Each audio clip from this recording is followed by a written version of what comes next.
Now I've got to try and do the front ones. I ain't got a clue how this thing comes off, but it doesn't look too hard, so I'll give it a try. Let's take off this thing first.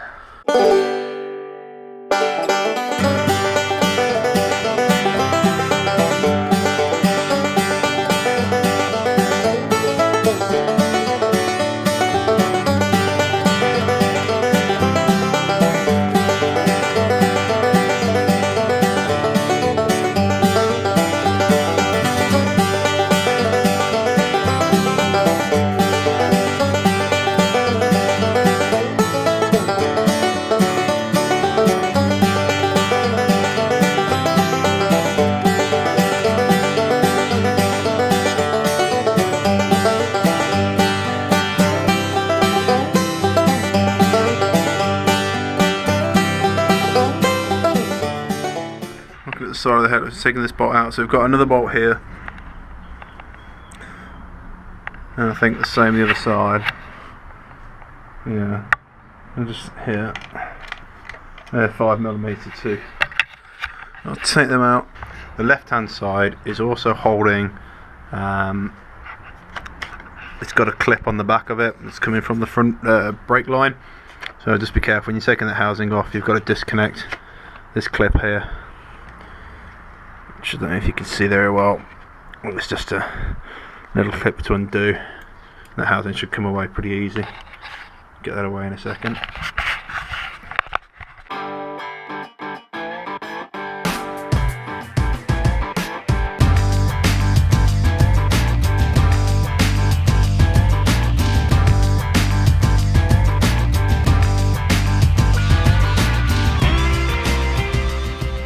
See, I tried to pull this through, not realising that this was tabbed together behind. It's pretty fucking stupid, but I didn't expect it to be like that.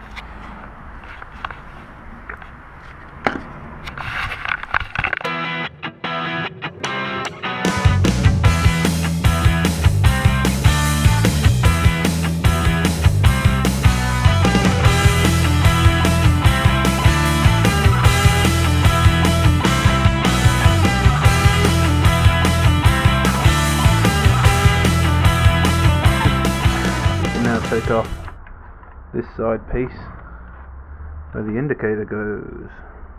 I've completely fucked this up the other side. I've tried to pull that out.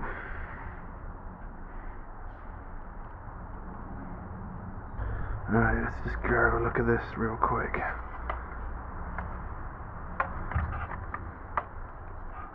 Okay, there's like a little rubber tab. Grommet. Ah. And then inside here, ta-da! You have the clip. You can pull this off right here. Oh, fuck it. Indicator off. Don't know if you can see in the bottom of there very well. And there's a very similar bracket to what was on the rear. I should be able to pull that out and take the whole indicator out. Little rubber thing. Don't try and pull that out before you've undone this bit in here, this tab. Otherwise, you'll end up with a mess.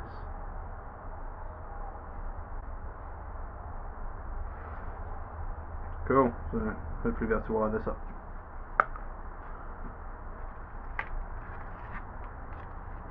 In here, you can just get the screwdriver in there and prise that part off, and hopefully with that off I'll be able to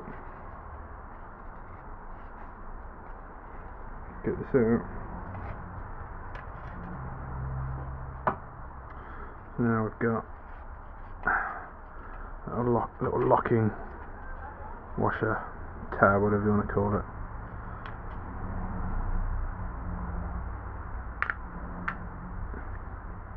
Comes apart like that. Simple.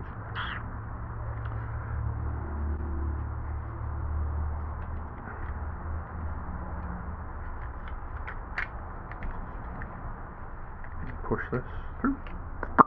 There you go. Indicator, housing.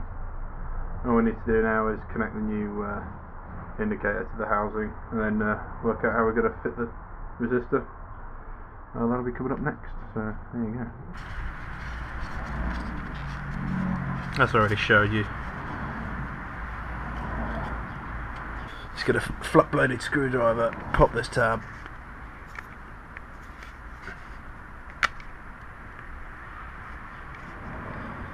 Fiddly.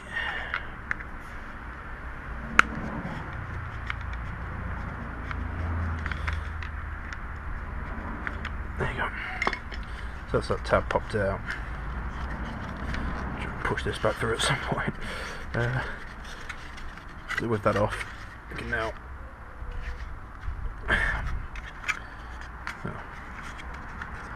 I should be able to break that.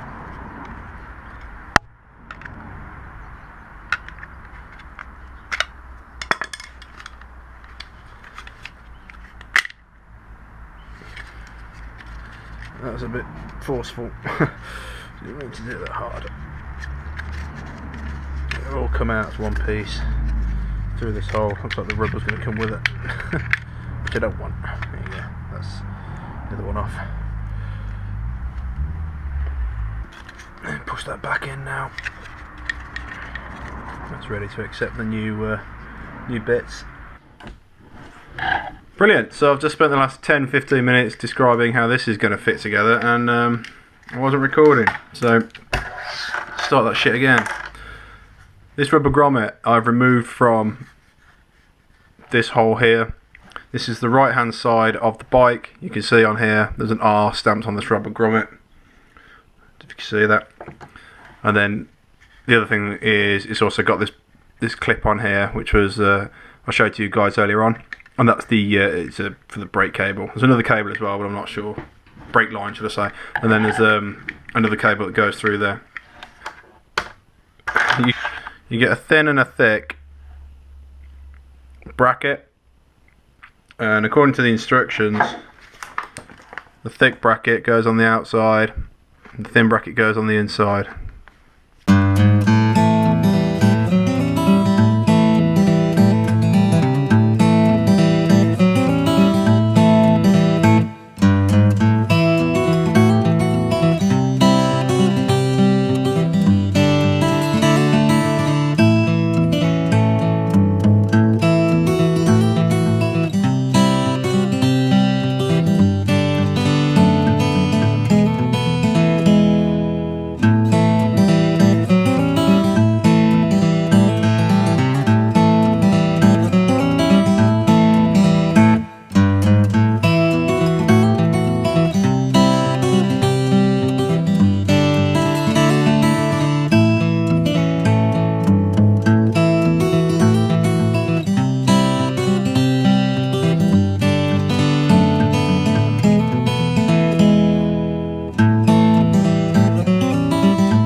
So we've now got our indicator connected to the bodywork piece, bolts into the back there, heat shrink connected to the resistor.